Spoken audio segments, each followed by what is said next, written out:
and early 19th centuries when there was a King George on the throne of Britain. And so these houses are 18th and early 19th century.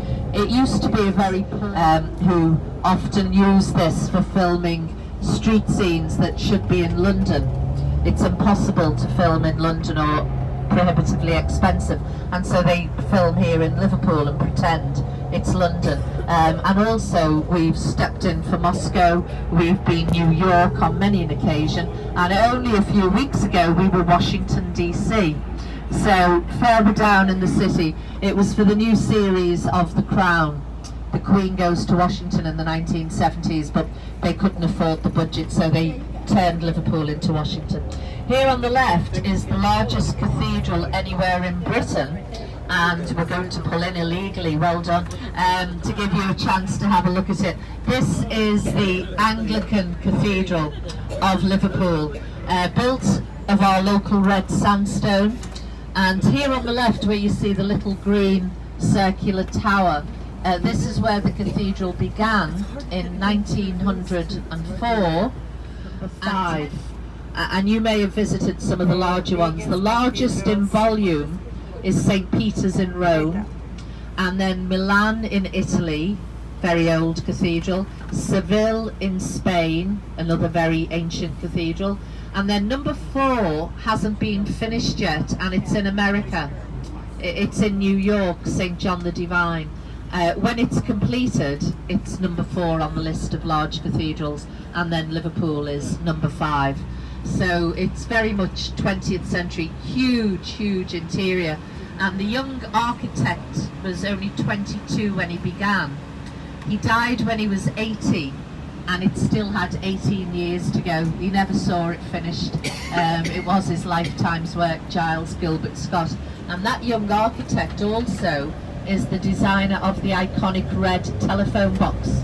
So if you go in the cathedral, there is a red phone box inside. It's his smallest creation, inside his biggest. And the red sandstone is Liverpool's local stone. It's what the city is built on. You can see they're filming here at the moment. The film crews are out, these white vans and catering vans. And at the moment, we asked one of them the other day, what are they filming in this area? And they said it's called Little Joe. We don't know any more, but they said it's called Little Joe. We don't know if it's a film or if it's a TV series. To the right, this is the LIPA, L-I-P-A, the Liverpool Institute of Performing Arts. He saved his old school from demolition, has younger children coming out. That's house here on the end, but look as we turn, all the windows on the side wall have been filled in. And that's because in the 18th and 19th century, the government had a window tax. We called it daylight robbery, and the rich people bricked up their extra windows so as not to pay the window tax.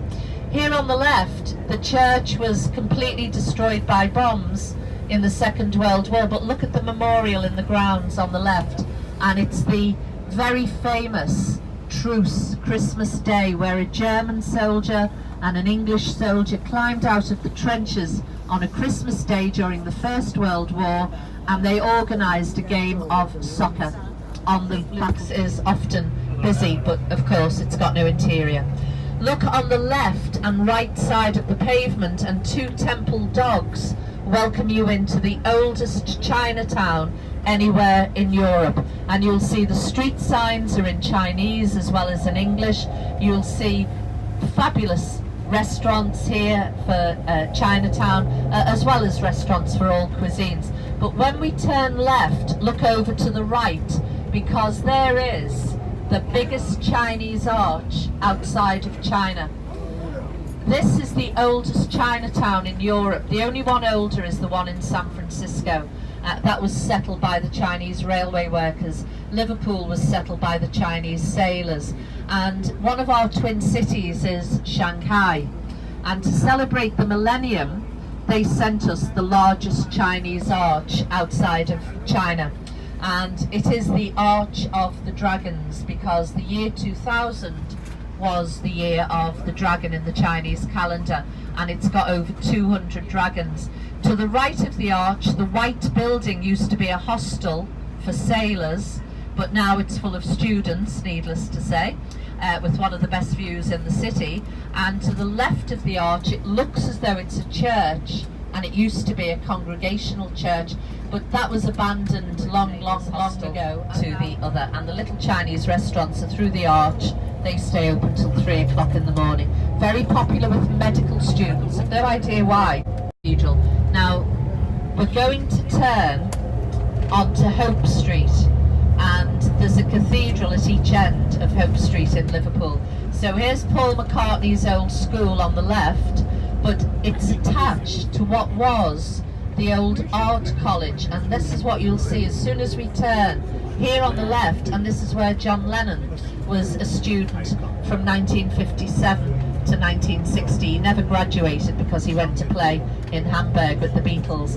But today Paul McCartney runs both this art school that was, you'll see the costume department through the windows, and then look left down the hill and there's the paler stone columns of the Institute School where Paul and George Harrison went until they were 16. So three of the Beatles side by side.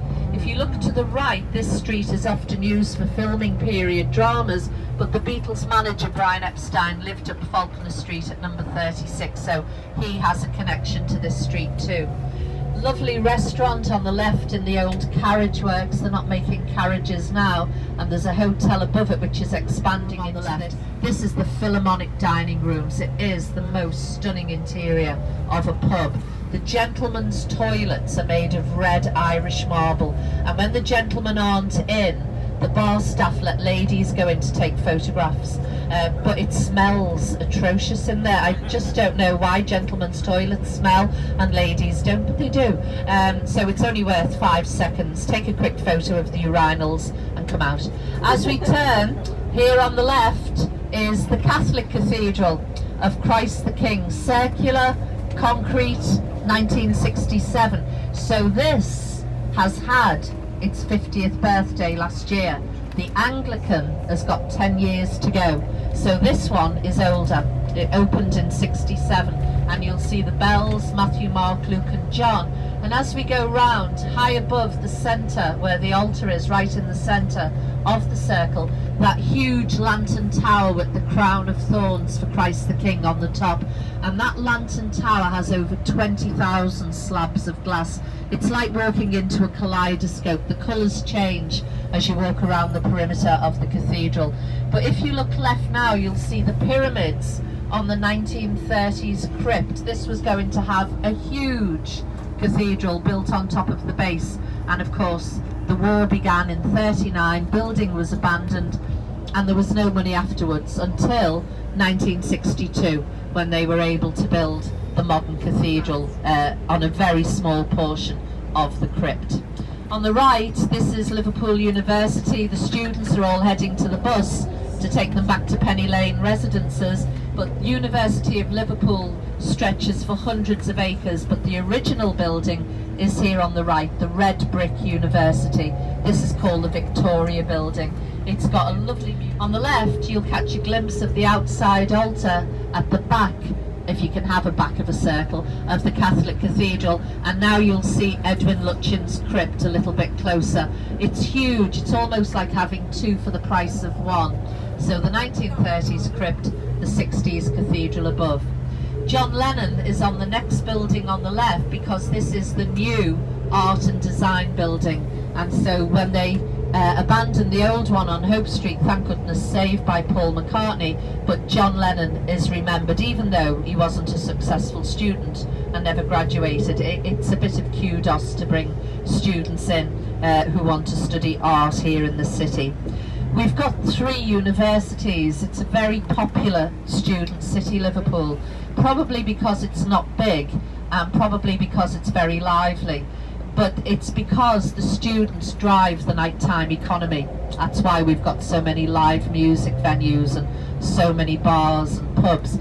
On the left, you'll see the modern buildings with the name of a businessman, John Moores, and he made a fortune from gambling. First of all, letting the university is called Liverpool Hope, and between the 3 of them, there's probably over 50,000 students. Cultural heart of the city, the fabulous World Museum, the Central Library and the Walker Art Gallery, all in a row, all free. And if you look at the posters on the World Museum, we've got the terracotta warriors here from China until October. We've had them from February, and the Chinese government has lots of links with Liverpool because of our Chinatown and the links with Shanghai. So you've got 4 glorious buildings in that part of the city. Now we're heading to the business district, but we've still got students on the right in the modern building, and look at the restaurant underneath called Casper's. Casper's only serves desserts. That's all. You can't go in and have anything savoury, and very few things you eat with a knife and fork. Now we're going to pull in, and my prayers to St. Rita have been answered, although Dave never thinks my prayers have been answered, but he doesn't know I've been praying, and the prayers have been answered. We have the parking, for example, on the left. These were our municipal buildings for the town council, but look now where the flags are flying, and this is a Hilton by Doubletree. Old office buildings on the right are now a budget hotel called the Ibis. The coach is just picking up passengers. So this is still part of the UNESCO World Heritage Site, Liverpool as a maritime mercantile city. Now if you look left, aloft is a new hotel in an old insurance building, and the little street alongside it, that's Washington DC in the Crown. And a few weeks ago they put American parking meters from the 70s there. We had enormous Cadillacs and Chevys parked, and the aloft became the Potomac Press. It was a newspaper office, so if you watch The Crown on Netflix you'll see it. Here on the right is our town hall, 18th century, magnificent building, and the street we're on now is called Water Street, and as the name suggests, the water is at the end of the road. It leads down to the river. Some beautiful buildings from the 19th century here, banks and insurance buildings. The African Bank on the left is now a great restaurant. I went in there for lunch yesterday, and you go in the banking hall on the left, it's lovely. Over on the right, the 3 buildings which have given us the UNESCO World Heritage status as a maritime city. Right alongside you now on the right is the White Cunard building. Canadians will know Samuel Cunard came from Halifax in Nova Scotia to Liverpool to set up his transatlantic trade, and this glorious building on the right went up in 1911, long after Cunard, 1916, long after he died, but he set up his business in the 1830s. Here on the left, this white Art Deco tower with the lovely sculptures is simply an enormous ventilation shaft for the underground road tunnel.